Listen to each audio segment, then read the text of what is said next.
visitTemples.com அப்படிங்கிற ஒரு website வலைதளம் வந்து கோவில்களை பற்றி எல்லா விவரங்களையும் சொல்லும். அந்த கோவிலுக்கு எப்படி சென்றடையலாங்கிறதுக்கு ஒரு கூகுள் வரைபடம் கொடுத்துருக்கோம். அது தவிர வானிலை அறிக்கை எங்கே போகிறதுக்கு ஏற்ற தருணத்தை வந்து காட்டும். அது தவிர ஒரு வீடியோ லிங்க்கும் இருக்குது. அந்த வீடியோ லிங்க் மூலமாக அந்த கோயிலை பற்றி நிறைய தெரிஞ்சுக்கணும். இன்றைக்கி visitTemples.com மூலமாக கும்பகோணத்தில் இருக்கிற அருள்மிகு நாகேஸ்வரன் கோயிலை பற்றி தெரிஞ்சுக்க போகிறோம். இந்த நாகேஸ்வரன் கோயில் வந்து கிழக்கு நோக்கிய கோயில், 5 அடுக்கு ராஜகோபுரம் கொண்டது. ராஜகோபுரத்துக்கு கீழே வந்து வன்னி மரத்து விநாயகருக்கு ஒரு விக்கிரகம் இருக்கு. இந்த கோயில் 9ஆம் நூற்றாண்டு ஆதித்ய சோழனால் கட்டப்பட்ட கோயில். ஆனால் அதன் பிறகு ஏற்பட்ட இயற்கை சீற்றங்கள் மற்றும் முகலாய படையெடுப்பினால கோயில் ரொம்ப சிதிலமடைஞ்சு காணப்பட்டது. கோவிலோட பரிதாப நிலையை கண்ட ஒரு சிவ தொண்டர் தன்னுடைய கழுத்திலையும் தலையிலையும் ஒரு பானை உண்டியலை மாட்டிண்டு இந்த கோயிலுக்காக ஒவ்வொரு இடமா போய் வந்து பண வசூல் பண்ணி இந்த கோயிலை புதுப்பிச்சு கட்டினார். அந்த சிவ தொண்டரை கௌரவிக்கும் வண்ணம் இந்த கோயிலில் அவருக்கு ஒரு சன்னதி இருக்குது. அந்த சிவ தொண்டரோட பேர் வந்து பாடகச்சேரி ராமலிங்க சுவாமிகள். மூலஸ்தானம் போகிற வழியிலே ஒரு துவஜஸ்தம்பம், ஒரு பலிபீடம், நந்தி வாகனம் இதெல்லாம் வச்சுருக்கா. அதே மாதிரி மூலஸ்தானம் போகிற வழியிலே ஒரு ஜோடி துவாரபாலகர்கள் இருக்கா.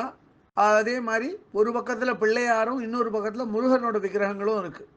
மூலஸ்தானத்தில் நாகேஸ்வரர் வந்து கிழக்கு நோக்கி சிவலிங்க வடிவமாக காணப்படுறார்.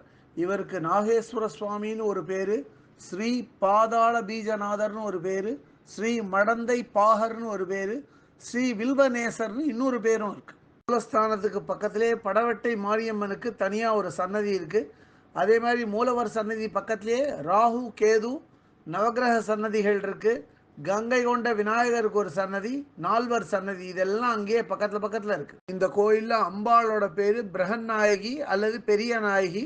அம்பாள் சன்னதி தனியாக இருக்குது, தெற்கு நோக்கி இருக்குது. அம்பாள் வந்து நின்ற கோலத்தில் காணப்படுறார். அம்பாள் சன்னதி வெளி பக்கத்தில் 2 துவாரபாலிகைகள் விக்கிரகம் இருக்குது. அது பக்கத்தையே சண்டிகேஸ்வரி விக்கிரகம் வச்சு தனியாக ஒரு சன்னதி இருக்குது. இங்கே இருக்கிற நடராஜர் சன்னதி ரொம்ப விசித்திரமானது. இந்த நடராஜர் சன்னதியில் நடராஜரோட சிவகாமி அம்பாளும் இருக்கா. இதில் என்ன விசித்திரம் அப்படின்னா, இந்த சன்னதியே மொத்தமும் வந்து யானையும் குதிரையும் கட்டி ஒரு தேரில் இழுத்துன்னு போகிற மாதிரி இதை வந்து வடிவமைச்சிருக்கா. பார்க்கறதுக்கு பிரம்மாண்டமாக இருக்குது. இந்த நாகேஸ்வரர் கோயிலில் சப்தமாதாவுக்கு ஒரு சன்னதி இருக்குது. அதே மாதிரி ஆடிப்பூர அம்மன், ஆடிப்பூர அம்மனுக்கும் தனியாக ஒரு சன்னதி இருக்குது. ஒரு பிரத்யேக பள்ளி அறை இருக்குது. அது மாதிரி பல தூண்கள் கொண்ட ஒரு மண்டபத்தில் இந்த கோயிலுக்கான அனைத்து வாகனங்களையும் அங்கே போட்டு வச்சுருக்காங்க.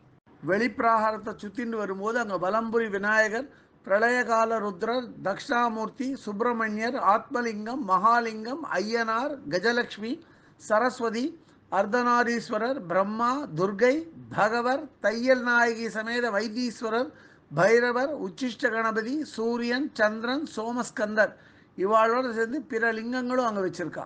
இந்த கோயிலில் மற்றொரு விசேஷமான சன்னதி என்ன அப்படின்னா, தர்ம சம்வர்தினி சமேத பஞ்சநாதேஸ்வரர் சன்னதி ரொம்ப விசேஷம்.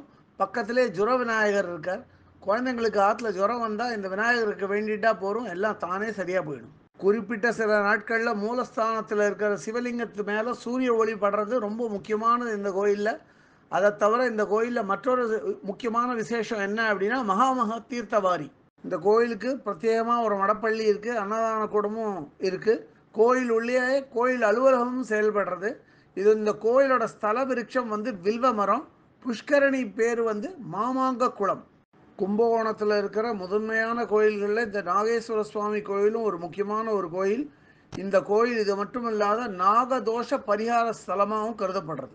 இந்த கோயிலை பற்றிய இதர விவரங்கள் வேணும் அப்படின்னா www.visitTemples.com அப்படிங்கிற வெப்சைட்டுக்கு போயிட்டு இந்த கோயிலை பற்றிய எல்லா விவரங்களையும் ஆங்கிலத்தில் வந்து படிக்கலாம்.